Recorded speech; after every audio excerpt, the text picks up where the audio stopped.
نحمده ونصلي على رسول الكريم اما بعد فقد قال الله تعالى في الكلام المجيد والفرقان الحميد واعوذ بالله من الشيطان الرجيم بسم الله الرحمن الرحيم ان تعدوا نعمت الله لا تحصوها۔ محترم حاضرین، محترم ناظرین، اللہ رب العزت اپنے کلام مجید کے اندر ارشاد فرما رہا ہے کہ اگر تم میری نعمتوں کو شمار کرنا چاہو تو ہرگز اس کو شمار نہیں کر پاتے۔ بے شک اللہ رب العزت کی بے انتہا نعمتوں کا نزول ایک انسان کے اوپر ہے۔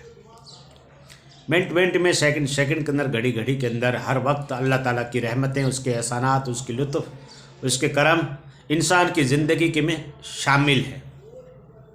تھوڑی دیر کے لیے اگر آپ کا سانس رک جاتا ہے یا سانس لینے میں آپ کو اگر دقت آتی ہے، پریشانی آتی ہے، یا آپ کا کوئی اعضا ڈیمیج ہو جاتا ہے اور اس میں پینک ہوتی ہے، درد ہوتا ہے، اور تھوڑی دیر کے لیے اس میں سکون آ جائے، راحت آ جائے، تو یہ سیکنڈ ہی تو لگا، یہ منٹ ہی تو لگا۔ منٹ میں اللہ تعالیٰ کی کتنی نعمتیں ہمارے اوپر ہیں، اس کے احسانات بھی ہیں، اس کا اکرام بھی ہے، اس کا اعزاز بھی ہے۔ ایک انسان کے ساتھ کہ انسان ان نعمتوں کو اگر گننا چاہے تو گن نہیں سکتا۔ انسان کے ایک سیلز کے اندر سمجھو اللہ کی نعمت منحصر ہے۔ 100 ٹریلین انسان کے بدن کے اندر سیلز ہے، اور اس کا ایک بھی اگر حصہ ڈیمیج ہو جائے یا زخمی ہو جائے تو انسان پریشان ہو جاتا ہے، کینسر تک ہو سکتا ہے۔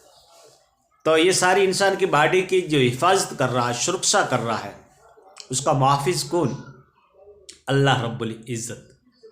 یہ جو ہم خوبصورت حسین پھل جو ہم نوش کر رہے ہیں، آم ہے، سیب ہے، کیلا ہے، امرود ہے، انار ہے، پپیتا ہے، یہ اللہ تعالیٰ کی نعمتیں ہیں پھلوں کے شکل کے اندر۔ اس طریقے سے خشک میوات ہیں، بادام ہے، انجیر ہے، کاجو ہے، کشمش ہے، اخروٹ ہے، یہ بھی ایک انسان کے لیے پیدا کیے گئے ہیں۔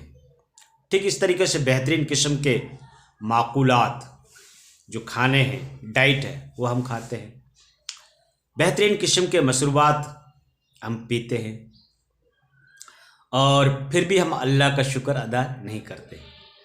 یہ اللہ تعالیٰ کی نعمتیں، جو ساری اشیاء جو اس دنیا کے اندر پیدا کی گئی ہے، یہ انسان کے فائدے کے لیے پیدا کی گئی ہے، تاکہ وہ رب کا شکر ادا کرے، ان نعمتوں کو یوز کرے، اور یوز کرنے کے بعد اللہ تعالیٰ کی حمد اور ثنا بیان کرے، اس کے حضور میں سجدہ کرنا سیکھے، اور اس سے مدد طلب کرنا سیکھے، اور اللہ کی نعمتوں کے اوپر وہ شکر ادا کرنا سیکھے۔ اور اگر ہم اللہ کی نعمتوں کا شکر ادا کریں گے تو اللہ ہمیں مزید نعمتوں سے نوازے گا۔ اللہ کا وعدہ ہے کہ اگر تم میری نعمتوں کا شکر ادا کرو گے تو میں تمہیں مزید نعمتوں سے نوازتا رہوں گا، اور دنیا کی الجھنیں، دنیا کی پریشانیاں، دنیا کے پرابلم، دنیا کی سمسیاؤں سے آپ کو نجات دلاؤں گا، اور آپ کی زندگی ایک پیسفل لائف بناؤں گا اگر تم میرا ذکر کرو گے تو۔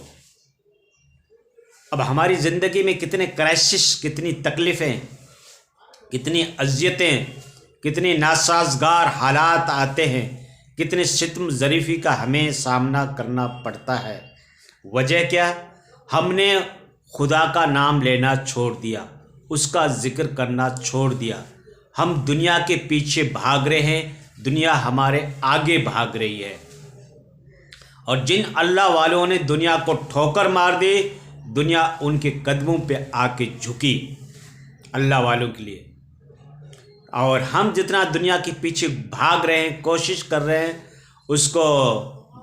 اس کے اٹریکٹیو سین کو دیکھ کر، ان کی دولت اور ثروت کو دیکھ کر، ان کی چمک اور دمک کو دیکھ کر، اس کے رنگین محفلوں کو دیکھ کر، حسین وادیوں کو دیکھ کر، اور خواہشات نفسانی کی تکمیل کے لیے ہم کتنا بھاگ رہے ہیں، کتنی دولت اکٹھا کرنے کے لیے ہم افیٹ فوڈ کر رہے ہیں۔ اس طریقے سے ہم اپنی جاہ و جلال پاسبلٹی بنانے کے لیے کتنے ہاتھ پیر مار رہے ہیں، کتنا آئیڈیالوجی لگا رہے ہیں۔ تو ہم جتنی کوشش کرتے ہیں، دنیا اتنی ہمارے سے دور بھاگتی ہے، اور ہم اگر دنیا کو چھوڑ دیں تو دنیا ہمارے قدموں پہ آ کے گرے گی۔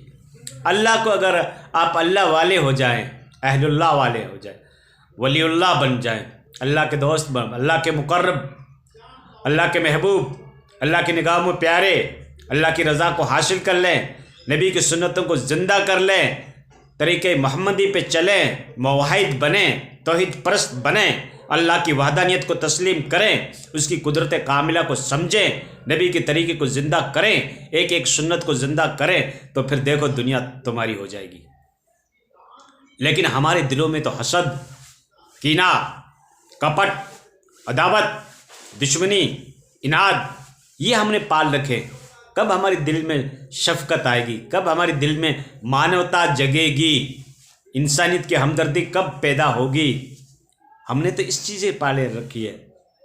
ہماری تھاٹ، ہمارے پرسیپشن، ہمارے ایٹیچیوڈ، ہمارے رویے کس طریقے کے ہیں، ہماری زندگی کے ایک ایک لمحات، ایک ایک اینگل اگر ہم اس کے اوپر سوچیں تو ہماری زندگی کتنی خلاف شرع جا رہی ہے۔ اللہ تعالیٰ کے احکام کو تو ہم نے ترک کر رکھا ہے، اس کے احکام کی ہمارے پاس کوئی وقت نہیں، کوئی عزت نہیں، کوئی اہمیت نہیں اس کی۔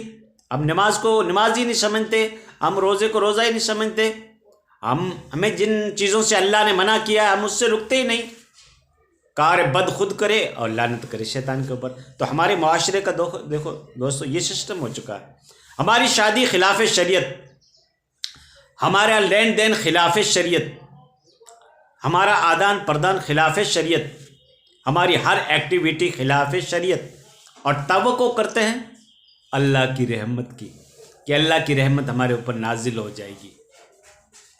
ہم احکام شریعت کو تو توڑ رہے ہیں، نبی کی زندگی کو اذیت پہنچا رہے ہیں، نبی کی سنت کو ایک بھی ہم زندگی میں اس کو زندہ نہیں کرتے، ایک سنت بھی ہمارے سے پابندی کے ساتھ اپنائی نہیں جاتی، اور دعویٰ کرتے ہیں عشق رسول کا، حب مصطفیٰ کا، عظمت مصطفیٰ کا۔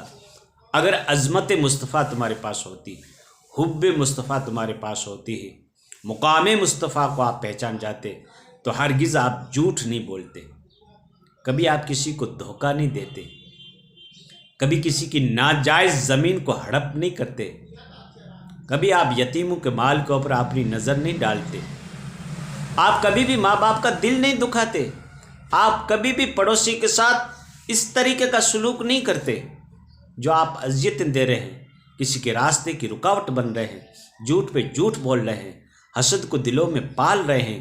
غیبت تمہارا ایک پرسیپشن ہو چکا ہے، غیبت کو آپ غیبت نہیں سمجھتے ہیں، نگاہ کی بد نگاہی کو آپ بد نگاہی نہیں سمجھتے ہیں۔ ہمارے دلوں کے اندر تعصب بھرا ہوا ہے، بغض بھرا ہوا ہے، اپنے بھائی کی برابر عداوت بھری ہوئی ہے، نفرتیں بھری ہوئی ہے دنیائے انسانیت کے ساتھ، اور ہم دعویٰ کرتے ہیں ہم عاشق رسول ہیں، ہم شریعت کے پابند ہیں۔ دوستو یہ کون سی شریعت ہے؟ یہ گنگا رام کے سمجھ میں نہ آئے۔ دوستو اپنے اخلاق کو سدھارو، اپنی عادتوں کو سدھارو، محمدی بننے کا سرٹیفکیٹ دو، اللہ کی رضا کس میں ہے وہ راستے تلاش کرو، عشق رسول کیسے حاصل ہوگا وہ کام کرو۔ انگوٹھا چومنے سے صرف عشق رسول نہیں آئے گا، ان کی سنتوں کو ایک ایک سنتوں کو زندہ کرو گے تو عشق رسول آئے گا تمہارے دلوں کے اندر۔ اللہ کے نبی تم سے راضی ہوں گے اور آپ اللہ کے نبی کے طریقے کے اوپر چلنے والے اور سنت کے پیروکار کہلائیں گے، اور خدا کی وحدانیت کو تسلیم کریں گے تو آپ مواحد کہلائیں گے، جو ہر پیغمبر کی تعلیم تھی کہ اللہ کو وحد اللہ شریک مانو، وہ تمہارا اکیلا ہے جو تمہاری مدد کر سکتا ہے، تمہاری نصرت کر سکتا ہے، تمہیں زندہ رکھ سکتا ہے، تمہیں روزی دے سکتا ہے، تمہارے مشکل مسئلے کو حل کر سکتا ہے، تمہیں اولاد دے سکتا ہے۔ موت اور زندگی اللہ کے ہاتھ میں ہے، تمہاری مشکلیں اللہ ہی دور کرے گا۔